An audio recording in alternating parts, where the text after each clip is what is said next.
episode 6, and I just went straight in for it. I have been fretting. You'll see the footage of that. Wasn't as bad as I thought it would be. I thought fretting would be very difficult. It probably is. I've probably yet to find the catch. In the end though, having watched some videos and read some of the books that I've always been reading about this stuff, then we just went on and had a go. I've just put super glue on. You might be able to see the remains of it where it's wicked through. I went that route in the end. I had thought about putting wood glue underneath the frets as I put them in, which is what I see a lot of people doing, particularly people who seem to really know what they're doing, like Johnny Kincaid, and I think Ben from Crimson has obviously used that technique as well.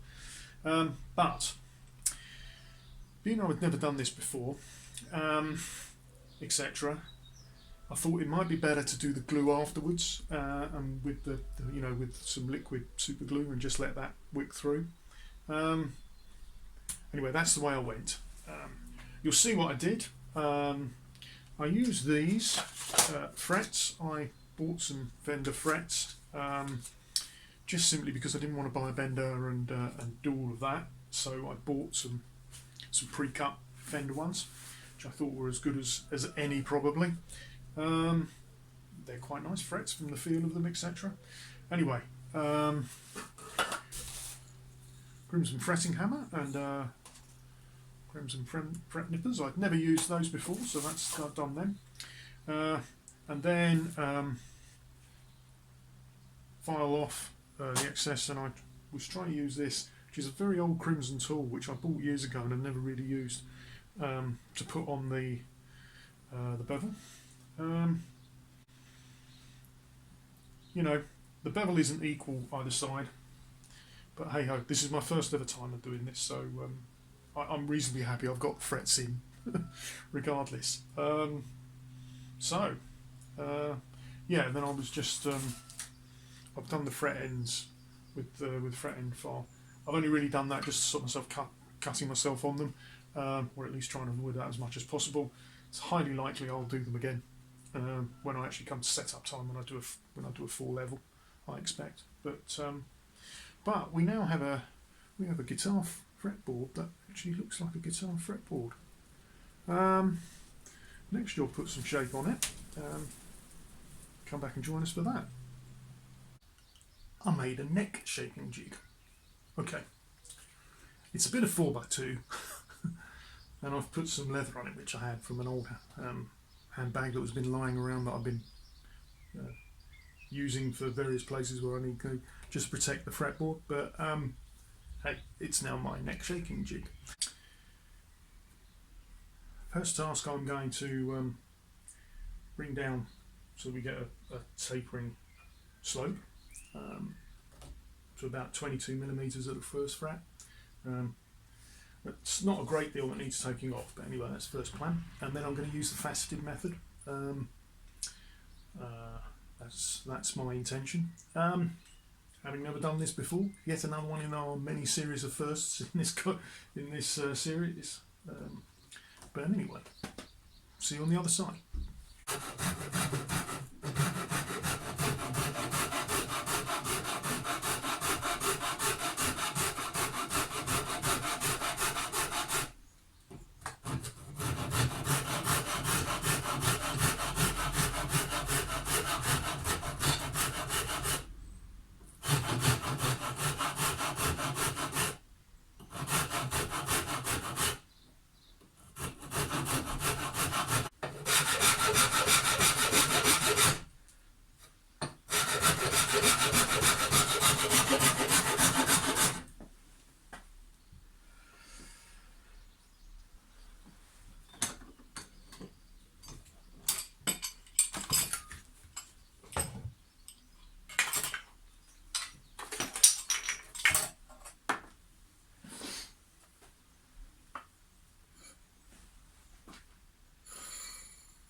that's my first facets cut. Got into a rhythm with the razor saw, so I feel okay with that. What I was doing was starting on aiming at that line and then coming down onto this one and then trying to flatten it off. It seemed to work for me the best way. Anyway, onwards and upwards.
Well, this is where I am with the neck shaping.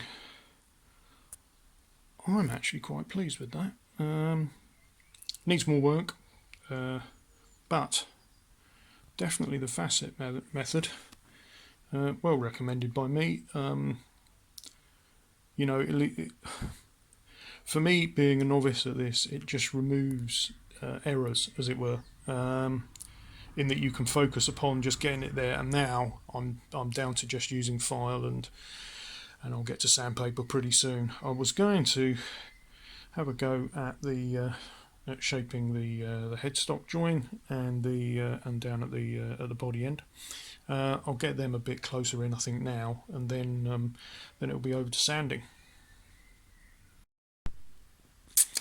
I've just been elongating the access to the truss rod. It's probably the way that I've cut the headstock, but I just wanted to make it a little bit easier to get that in, and that's all done. I'm quite happy with that. A little bit clean up perhaps, but the big reveal. Ta-da! It's a guitar neck. Obviously needs more work, particularly it needs a ton and ton of sanding, which we'll get round to, and the transitions need a little bit more tidying up, but they're in and I'm reasonably happy with them.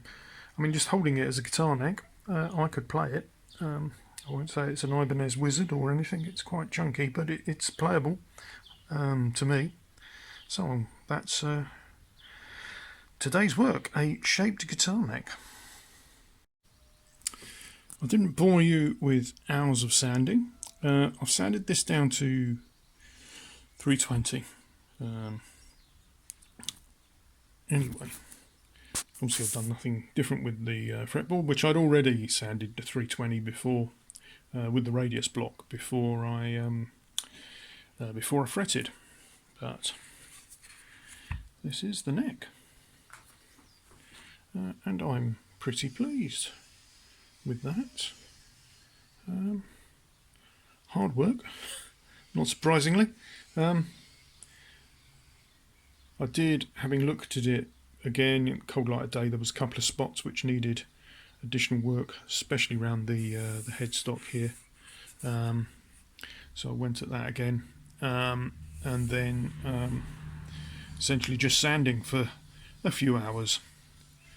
Trying to remember the old adage that I've heard, which is, if you think you've finished sanding, you're probably halfway through. So every time I thought it was beginning to look good, I carried on. Anyway, that is the neck basically done, isn't it? And you know what? If I bought this off of eBay, apart from that, clearly, I wouldn't reject it, frankly. I don't believe. Obviously, you have to actually make sure that it plays and that, you know, everything is in the right places, etc. But to be honest, I'm really, really happy with that. Anyway, onwards and upwards. What we now need is a body for this to go in, and that will be the work in the coming days.